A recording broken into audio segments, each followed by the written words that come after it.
오늘 주실 하나님의 말씀 에베소서 1장 7절부터 14절까지 말씀입니다. 에베소서 1장 7절부터 14절까지 말씀 한 절씩 교독하겠습니다. 우리는 그리스도 안에서 그의 은혜의 풍성함을 따라 그의 피로 말미암아 속량 곧 죄사함을 받았느니라. 그 뜻의 비밀을 우리에게 알리신 것이요 그의 기뻐하심을 따라 그리스도 안에서 때가 찬 경륜을 위하여 예정하신 것이니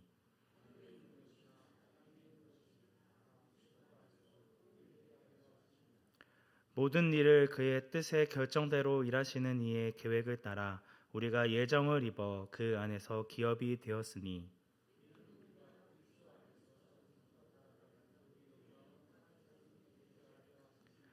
그 안에서 너희도 진리의 말씀 곧 너희의 구원의 복음을 듣고 그 안에서 또한 믿어 약속의 성령으로 인치심을 받았으니 그 얻으신 것을 속량하시고 그의 영광을 찬송하게 하려 하심이라. 아멘. 사도 바울은 에베소 성도들에게 1절부터 2절까지의 인사말이 끝나자마자 곧바로 삼위 하나님께서 우리에게 허락하여 주신 은혜를 감격하여 찬양합니다. 3절부터 14절까지의 내용인데 헬라어 성경에서는 이 문장이 하나로 연결되어 있습니다. 이 긴 구절을 쉬지 않고 한 문장으로 써내려간 바울의 찬송은 마치 100m 선수가 전력을 다해 달린 후 거칠게 숨을 내쉬는 듯한 모습을 연상케 합니다. 그만큼 벅찬 기쁨과 감사가 있었다는 것입니다. 바울은 도대체 무엇이 그렇게 감사하길래 11절을 쉴 새 없이 찬양한 것일까요? 하나님께서 우리를 위해 행하신 위대한 사역, 예수 그리스도 안에서 우리를 구원하셔서 새로운 생명을 주신 놀라운 복음의 은혜에 대해 찬송하고 있습니다. 바울의 기쁨으로 가득한 찬양에는 삼위일체 하나님의 모습이 다양하고도 확실하게 드러나 있습니다. 성경 전체에서 이 본문같이 삼위일체 하나님의 사역이 명확하게 드러난 곳은 흔치 않다는 것이죠. 어제 본문이었던 3절부터 6절까지의 말씀은 성부 하나님의 사역에 대해 언급하고 있고 7절부터 12절까지의 말씀은 성자 예수님의 사역을 13절부터 14절 말씀은 성령 하나님의 사역을 차례대로 언급하며 찬양하고 있습니다. 성부 하나님의 사역은 택하심, 성자 예수님의 사역은 속량, 성령 하나님의 사역은 임치심이라는 단어로 요약할 수 있습니다. 성부 하나님께서는 그분의 기쁘신 뜻대로 창세 전부터 그의 백성을 택하시고 거룩하고 흠이 없는 자가 되게 하셨습니다. 육체의 욕망에 따라 죄의 노예로 살아가는 자들을 구원하시기 위해 예수 그리스도를 통해 자신의 뜻을 계시하시고 그를 믿는 자들을 자기 백성으로 삼으셨습니다. 오늘 본문인 7절부터 12절까지의 말씀은 성자 예수님께서 우리를 위하여 행하신 사역에 대해 이야기하고 있습니다. 예수님의 사역은 속량, 곧 죄를 사해 주시는 것입니다. 여기서 사용된 속량이라는 단어는 당시 경제 용어로 사용된 단어인데 전쟁 포로나 노예의 몸값을 대신 지불하고 그를 자유롭게 해방시켜 주는 것을 뜻합니다. 노예를 위해 누군가가 값을 대신 지불해 주었다는 의미이죠. 이처럼 예수님께서는 죄의 노예로 죽을 수밖에 없는 우리를 대신하여 십자가에서 피 흘려 죽으셨습니다. 아무런 죄 없는 예수님께서 우리 대신 죄가 요구하는 형벌을 받으셨다는 것입니다. 이것이 바로 하나님께서 우리에게 주시는 은혜의 풍성함입니다. 우리는 그 은혜로 너무나도 끔찍한 하나님의 진노와 형벌에서 건짐을 받았습니다. 자신의 죄와 그 죄의 형벌이 얼마나 큰지를 아는 사람은 죄사함 받은 은혜를 감사하며 찬양할 수밖에 없습니다. 그래서 사도 바울은 로마서 4장 7절부터 8절까지의 말씀에서 다윗의 시를 인용하여 이렇게 이야기합니다. 불법이 사함을 받고 죄가 가려짐을 받는 자들은 복이 있고 주께서 그 죄를 인정하지 아니하실 사람은 복이 있도다. 세상 사람들이 바라고 원하는 것처럼 이 땅에서 남들보다 더 많은 것을 소유하고 더 많은 것을 누리며 부족함 없이 떵떵거리면서 잘 사는 것이 복된 것이 아닙니다. 정말 복받은 사람은 예수 그리스도의 보혈의 피로 자신의 죄가 가리어진 하나님의 백성이라 할 수 있습니다. 하늘에 속한 모든 신령한 복을 받은 하나님의 백성들에게는 8절부터 9절까지의 말씀과 같이 하나님의 모든 지혜와 총명을 넘치도록 주셔서 그의 뜻의 비밀이 무엇인지를 우리에게 알리셨습니다. 하나님께서 성도들에게 직접 보여주신 비밀은 그리스도 안에서 때가 찬 경륜을 위하여 예정하신 것입니다. 즉 그리스도 안에서 때가 되면 반드시 이루어질 하나님의 계획을 알려주셨다는 것입니다. 그 비밀이 10절 말씀에 나와 있는데요. 우리 10절 말씀 함께 합독하도록 하겠습니다. 하늘에 있는 것이나 땅에 있는 것이 다 그리스도 안에서 통일되게 하려 하심이라. 때가 차면 이루실 하나님의 계획은 만물이 그리스도 안에서 통일되는 것입니다. 여기서 통일이라는 말은 모으다라는 뜻을 가지고 있습니다. 만물의 통일은 만물을 그리스도에게로 모은다는 의미입니다. 단순히 만물을 모은다는 의미가 아니라 그리스도의 주권 아래로 모은다는 의미입니다. 이 땅에 있는 모든 만물이 그리스도의 주권 아래 모여 다시금 원래의 모습을 되찾게 될 것입니다. 인간의 죄로 말미암아 타락하게 되었고 왜곡되어졌던 자연 만물과 인류가 예수 그리스도 안에서 처음 창조되었던 온전한 모습, 원래의 영광스러운 모습을 회복하게 된다라는 의미입니다. 분열과 갈등과 대립으로 있는 만물이 예수 그리스도로 말미암아 하나가 되어지고 창조의 질서와 아름다움을 회복하실 것을 예고하고 있습니다. 이것이 바로 11절 말씀에 모든 일을 그의 뜻의 결정대로 일하시는 이의 계획, 곧 하나님의 계획입니다. 우리는 이러한 하나님의 계획에 따라 창세 전부터 택함을 받았으며 그리스도 안에서 기업이 되었다는 사실을 이야기하고 있습니다. 그의 기업이 된다는 의미는 상속 재산을 분배받는다는 의미입니다. 이것은 예수 그리스도께서 이 땅 가운데 다시 오실 때에 받게 되어질 온전한 구원만을 의미하지 않습니다. 이 땅을 살아가는 우리에게도 예수님이 행하신 것과 동일한 사명이 주어져 있습니다.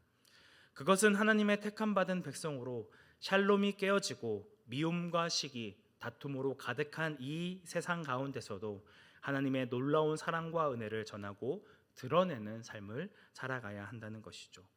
이것이 바로 하나님을 높이고 찬양하는 하나님 나라 백성의 삶이라 할 수 있습니다. 마지막 13절부터 14절까지의 말씀에서는 성령 하나님이 우리를 위해 행하신 사역이 등장합니다.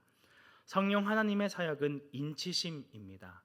인을 친다는 것은 소유권을 확정한다는 의미입니다.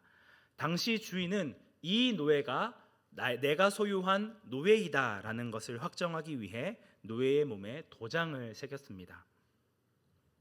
이처럼 하나님께서 너희라 불리는 자들에게 성령을 보내주심으로 그들이 하나님의 소유임을 확증해 주셨다는 것이죠. 그런데 여기에서 뭔가 이상한 부분을 찾으신 성도님들이 계십니까?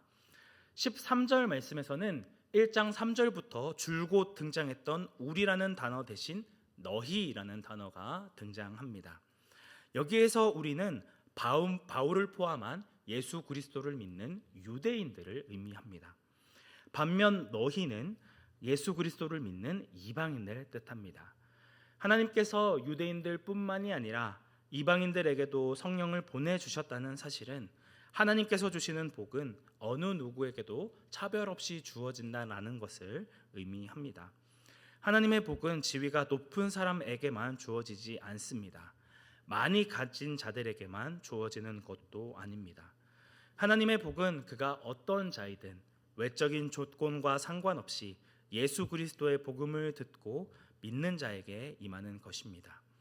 우리는 연약하고 부족하지만 성령 하나님께서 우리가 앞으로 받게 되어질 기업의 보증이 되어주시고 하나님의 계획과 뜻을 증거하며 그의 영광을 찬송하도록 우리를 인도해 주시고 붙들어 주실 줄 믿습니다.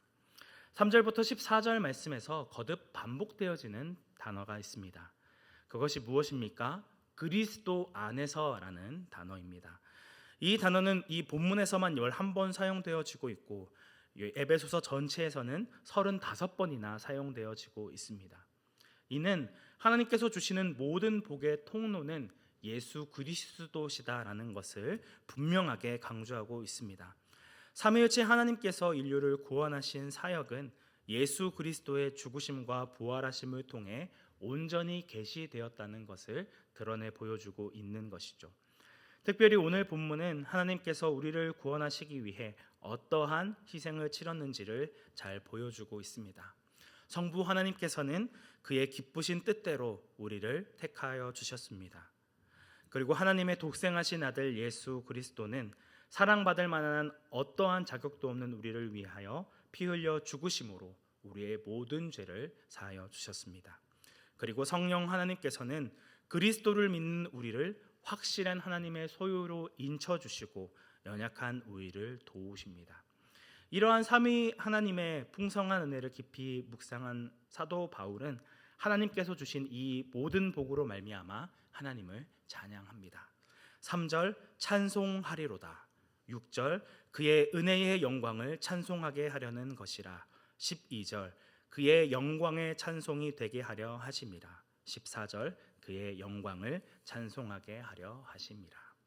사랑하는 성도 여러분, 오늘 우리는 얼마나 삼위 하나님께서 우리에게 허락하여 주신 은혜에 반응하여 그를 찬양하고 높이고 계십니까? 갑작스럽게 찾아온 인생의 거센 풍파로 인해 어찌할 바를 모르고 힘겨워하는 성도님들이 있습니다. 도저히 소망이 보이지 않는 것 같아 보이는 깊고 어두운 밤을 지나며 남몰래 눈물을 흘리는 성도님들도 있을 것입니다.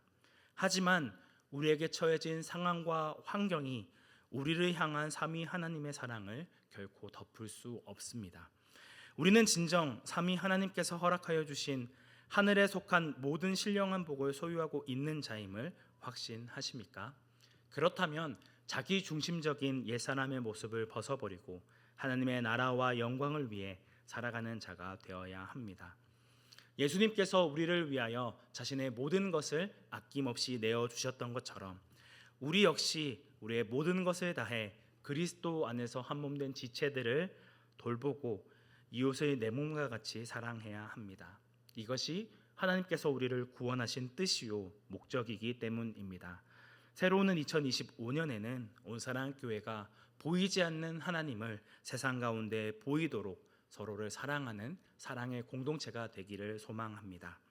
그리스도의 풍성한 은혜와 사랑을 삶을 통하여 드러내는 온사랑교회 성도님들이 되시기를 주님의 이름으로 축복합니다. 함께 기도하겠습니다. 은혜가 충만하신 하나님 아버지, 죄의 노예로 아무런 소망 없이 살아가던 우리를 위하여 예수 그리스도 안에서 우리를 구원해 주시고 주의 자녀 삼아 주심에 감사를 드립니다. 우리를 위해 행하신 삼위 하나님의 역사하심을 영원토록 찬양하고 그 은혜 안에 거하는 거룩한 백성이 되기 원합니다. 샬롬이 사라지고 서로에 대한 원망과 증오와 혐오로 가득한 이 악한 세상 가운데서도 오직 예수님의 사랑과 은혜를 드러내는 하나님 나라 백성이 되기 원합니다. 예수 그리스도라는 하늘에 속한 모든 신령한 복을 이미 받은 자로 그 복을 전하고 증거하는 증인으로 살아가는 올 한 해가 되게 하여 주옵소서. 우리의 유일한 구원자 되시는 예수님의 이름으로 기도드립니다. 아멘.